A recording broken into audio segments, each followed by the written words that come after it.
Hey guys, this is Kidzo here with my first ever Sims 4 build video, and I'm kind of nervous about this because I'm completely new to The Sims 4. I literally picked it up like 2 weeks ago with all of the expansion packs, and I'm still like getting to grips with it. But anyway, I decided to participate in a 3x3 house build challenge, and I was kind of like inspired to do this because I was watching James from the Sim Supply YouTube channel.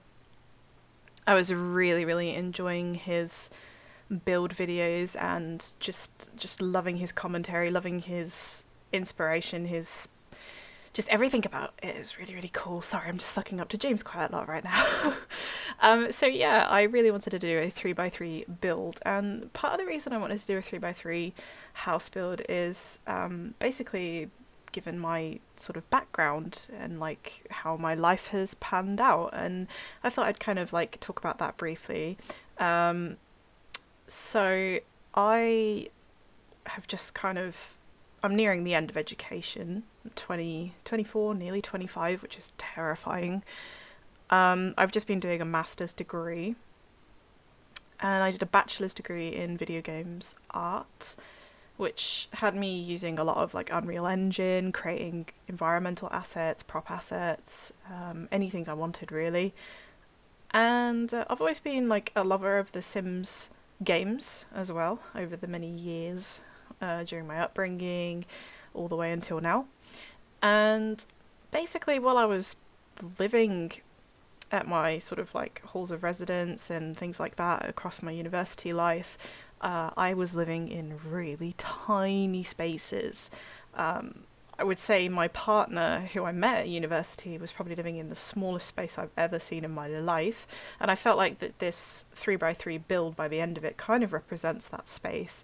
Although in this video, the house that you will see at the end is far more colourful and, you know, a lot more catered to a Sims kind of hobbies, and just you get a feel of a personality from the room, whereas, you know, with my partner's room it was very bland and very boring, and he couldn't really do much with it. But anyway, I was really inspired by that, and I just love small spaces. You can cram so much information and make it really cozy, and whenever I go down to IKEA, actually, I always end up getting really sort of like drawn into these really sort of small studio overhead kind of bedrooms that have everything crammed in. So you've got like the sort of ladder bed, and then you've got like the, you know, the desktop or your TV underneath with a little sofa. All that kind of stuff is just, oh my god, I live for that. So yeah, I tried to kind of put all of that inspiration that I had in my head into this build. The hilarious thing with this build is that I'm just going to say this early on, I completely forgot that there would be a need for a toilet. And also, we're just reaching a point in the video where, yeah, I became obsessed with these kind of like wall trims. I don't know if you call them trims, whatever they are. And I thought, man, those look really funky. And at the time, I was like, oh, I'm going to make this a really modern, sort of sleek room. And then nighttime rolled around, and the damn things lit up like a Christmas tree. And I was just like, what on earth am I doing? So they don't end up staying in the build, but yeah, it's just, I don't know why I found them, and I just became fascinated with them. Also, the bed. I was watching one of James's videos, and I remember him saying that bed customization is just appalling, and I couldn't agree more. I picked that bed that you can currently see, and I thought, oh, it's like the only one, or at least I thought, that would suit the room somewhat. You know, you can't customize the kind of bed frame versus the bed covers, which I remember James mentioning in one of his videos, and yeah, it's so frustrating. So I'm right up there with any avid sort of sim building creator. Like it's just so frustrating, and I felt that frustration throughout this whole video. And here I am just testing the sink, and I also test the cooking, and it works, and I was so happy with that. Obviously there's a slight problem because I scaled the microwave down. The glass and the little lighty up icon was just completely floating in the air because it just doesn't adjust in scale. And I encountered that with the windows because I thought I could scale down windows, and you can't scale down windows. The glass, if you will, kind of doesn't scale down, so it just ends up looking like a huge hole. So all of my plans for fancy, fun windows kind of just went out of the window. Anyway, so I'm just playing around here, trying to get a little bit of light in the room. Fully aware that like the studios that I've lived in the past just don't have windows at all. They'll have like one tiny little slit, and that'll be it. And I didn't want that to happen with this build. Adding a little bit colour on the floor, and here I'm trying to sort of like, I was just briefly looking at it again, thinking, I need something to match. I need to find some kind of bed sheet, some kind of consistency overall. And then I found this bed, and I love this bed because it once again reminds me of my first student halls when I was living in Bristol. And it had this kind of like underneath kind of drawer space, except it was much higher than this bed, and I wish I could make the bed higher. But yeah, it just completely reminded me of that, so I was just like, yeah, I'm just gonna slot that in there. In some ways, I guess this build was kind of my own little sort of nostalgia trip to what it was like for me, and it's almost like I'm building it for myself in a virtual world. And here I'm just like getting frustrated because I can't as freely manipulate the windows as I can any other regular item in The Sims 4. I'm kind of like peeved with that as well. There's loads of things I'm peeved with in The Sims 4, and here I'm trying to add wall decorations, and that's just going very south. And then I discover these huge, beautiful, kind of Japanese-looking, like mural-type paintings, and I just want to put it somewhere. I just want to try and get it to fit, but I also want to try and get those pictures to fit on these little fairy lights and try to make it look very student-y. And yeah, I just toy around with this for a little while, trying to find something to make it look nice. Obviously, the laptop doesn't work over the bed, but you could easily replace that with the TV, and I believe that would work. Everything in this house at the end works. It's fully functional. The shower is functional. Everything works. Just not the laptop. And weirdly enough, when I was testing it with my sim further down the line, for some reason she just picked it up and put it in her inventory. Like, what the hell? Oh, and yeah, a cat. Please don't ask me why.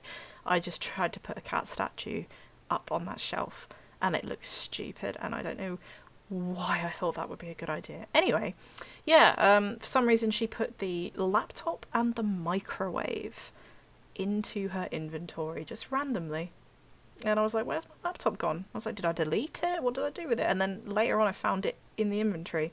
Really bizarre. And she also took a giant sofa from the balcony that I create a little bit later on outside of the 3x3 room. Really random.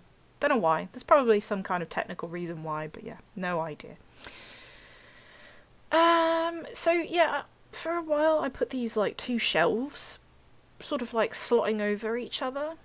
But it just by the end of the build I thought it looked really, really strange, and it was glitching out with the lighting because there's two meshes overlapping each other.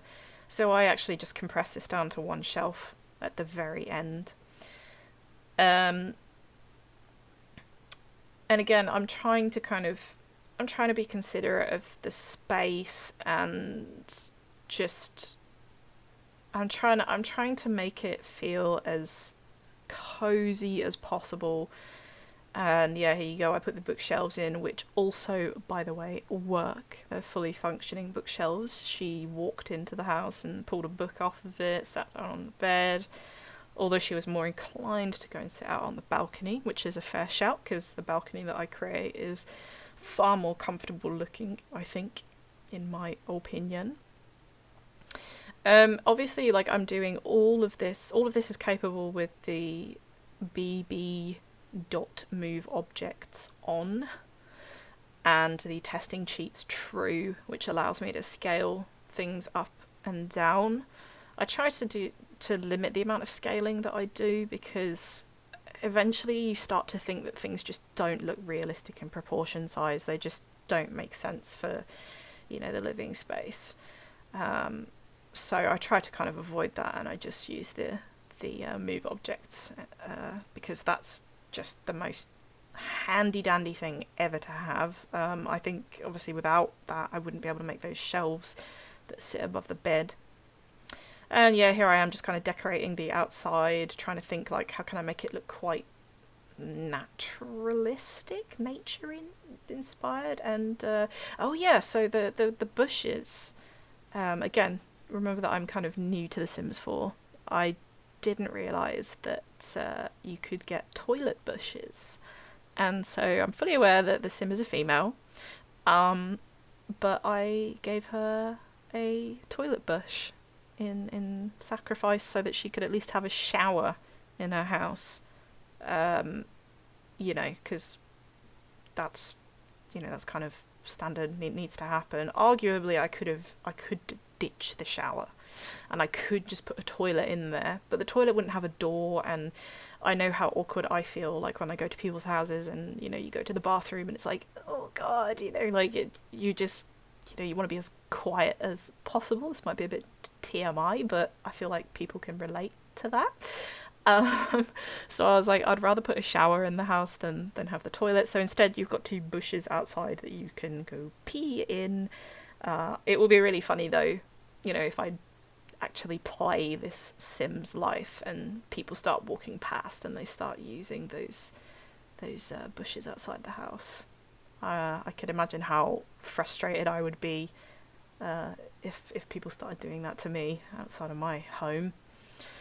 Anyway, yeah, it's interesting how sort of different this bedroom is to in terms of personality to myself, like in real life, because I'm not a sort of person that likes to live in nature. I'm a very city, concrete jungle person, and here I am, like adding all these like scenic trees, and making it just look very sort of very eco kind of friendly, I guess.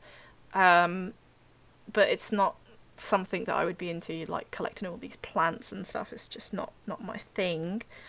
I do like the sleek kind of modern colours of like the whites and keeping everything white. Even though, like, again, me in real life, I just predominantly wear all black, and that's it. Like, I don't sort of like bright colours and stuff like that. So yeah.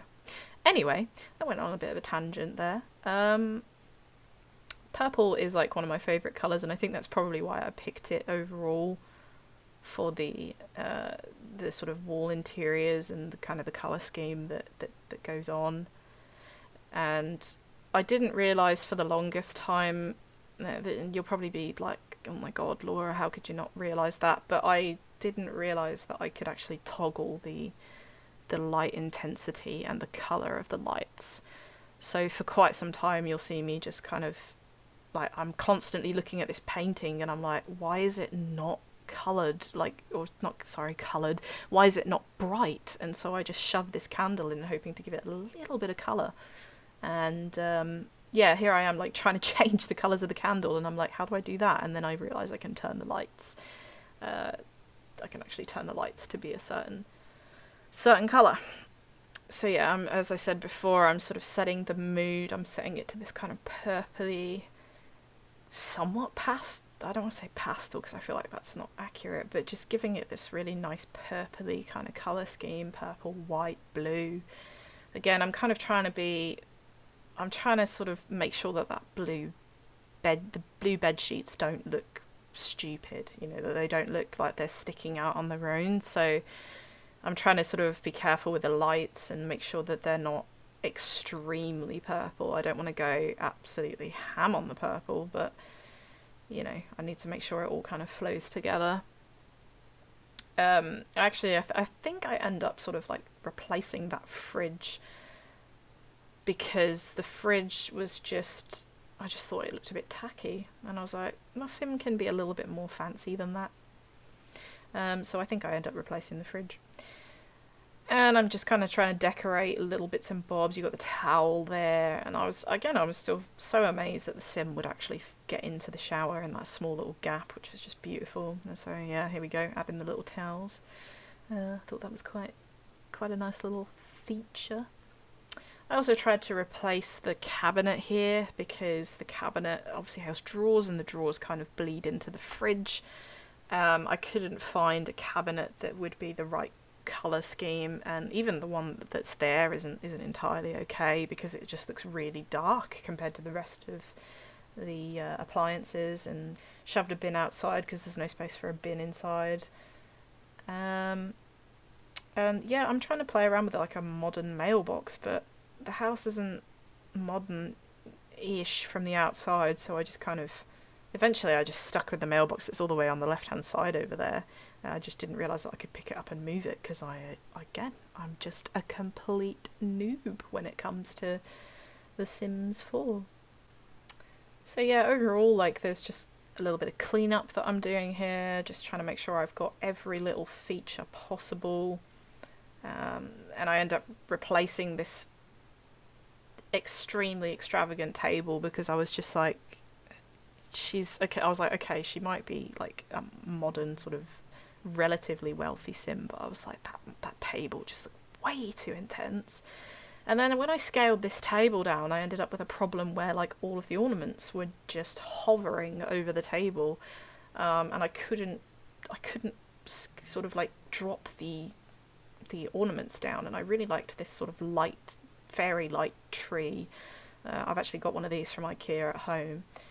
So I faffed around, I tried to get it to look cool, and it just didn't because of the scaling down, so I just settled for a glass table because that was the only thing that I could sort of get to work, and shove the fairy lights smack in the middle. And yeah, this is pretty much it for the house build. There's a couple of little adjustments that I sadly missed recording out on, such as adding like a little bit more shrubbery outside to hide a few features. And yeah, I add a small rug in here, which ultimately ends up being by the sort of bathroom sink or overall sink. I was originally going to replace it underneath the bed, but actually I realised that the previous rug that I had the whole time added a bit more character to the room, and as much as this one made it look even more cosy and warm, I was like, nah, it's not working, so I just put it underneath the bathroom sink. And there's a point in a little while where you're going to sort of think I've gone mad, but I had this late game realization, or late build realization, where I thought, I need to add some separation between the bed and the kitchen. And so here I am trying to add these ridiculous curtains, and I was like, this is such a good idea. And so I'm adding all of these like chaotic, really thick, heavy looking curtains, and I was like, that's not the right theme. They need to be light and airy, sort of like airy and fairy, to be honest. They need to be light on the room. They need to not feel like they're kind of making the room feel even smaller than it already is. It can look cozy, fine, but it can't be small. And I'm faffing around trying to put these heavy, sort of industrial looking curtains in, and I ultimately end up scrapping the curtains and putting much nicer ones in, some see-through kind of sheen type curtains, which made much more sense. And again, I got obsessed with like trying to cover windows, and I was like, well, why? It just makes the room look tiny and it looks almost claustrophobic. So anyway, I end up scrapping this idea of like trying to cover the windows, and the windows are completely left open, and I just put some curtains in, and then I put some curtains in by the shower, and you'll see in the screenshot in just a moment, bada boom. I thought that worked brilliantly, because if you have friends over, it gives you a little bit of privacy. If one of you wants to use the shower when they're staying over and, you know, sleeping on the floor and whatnot. Overall, I was really satisfied, like, with the house build. I thought, you know, I've achieved this kind of warm, studenty kind of vibe that I wanted to get the whole way through. I was just really, really chuffed with how it turned out. And considering this was like my first challenge, I think I did an okay job. I mean, let me know what you think, but I think I did all right. And again, it's fully functional. The only thing that isn't functional is the laptop. And yeah, that's pretty much it. So that cost around about 17,000 altogether, but I think the most expensive bit, hilariously, was the trees in the back garden. So I might post this onto whatever sort of like Sims site, because I know you can post these builds up on the Sims site. And before I finish this video, I just want to give a massive thanks and shout out to James from over at the Sims Supply, because you definitely like inspired me to attempt building and kind of get my architectural hat on outside of my sort of game development that I do. So hats off to James, and thank you very much for giving me the inspiration. But yeah, thank you so much for watching, and I hope you enjoyed this house build, and I hope it inspires you to make something cool too. So yeah, thanks guys, see you later, bye!